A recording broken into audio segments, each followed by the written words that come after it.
Ang sakripisyo po, actually, nakatuon to sa sakripisyong ginawa ni Kristo para sa tao eh. Hindi yung paghihirap na ginagawa ng tao. Kasi wala pong hinihingi ang Diyos na anumang pagpapahirap sa atin. Kundi yung tanggapin natin yung kanyang sakripisyo. Kasi yung sakripisyong ito yung dapat nagbabago sa ating mga maling desisyon, sa paglayo natin sa Kanya. So, ginagawa ni Jesus ang sakripisyong ito para sa atin. At hindi niya hinihiling na tayo ang magsakripisyo sa Kanya o para sa Kanya. Ang mainam, magsakripisyo tayo para sa ating kapwa. Kaya, kaya tayo hindi kumakain dahil di ba may fasting and abstinence. So kaya tayo magsasakripisyo para may maipakain tayo sa iba. At yun yung mas gusto ng Diyos, hindi yung kasi wala pong makaka-appease, kumbaga, no? Anumang pagpapahirap mo sa sarili mo, hindi yan yung kagigiliwan ng Diyos.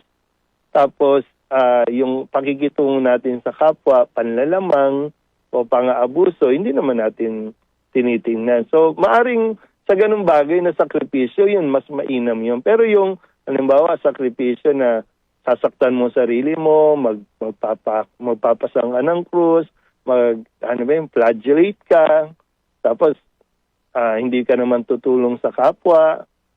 Kung halimbawa, ikaw yung may-ari ng oil companies, nagsasakripisyo ka, magbibisita iglesia ka, pero ayaw mong babaan yung presyo ng langis mo, baliwala yung sakripisyo.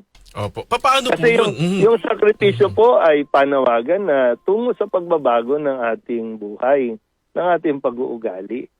Opo. Father, paano po yun? Parang bahagi na po kasi ng ating kulturang Pilipino na meron pong nagpapapako sa krus, yung nagpepenitensya, alam niyo po yun, kumbaga po, baka mahirap na pong baguhin po yung ganong, alam niyo po yun, paniniwala. Opo. Ang kailangan lang din kasi tingnan, may nababago ba sa iyong pagsasakripisyo? Ikaw, yung tao mismo, di ba?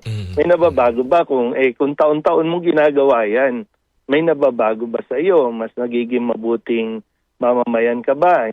Hindi ka na ba bumoboto ng mga magnanakaw? Hindi ka na ba tumigil ka na ba sa pambababae? Naging mabuting ama ka ba? Responsable? Yung ganun po.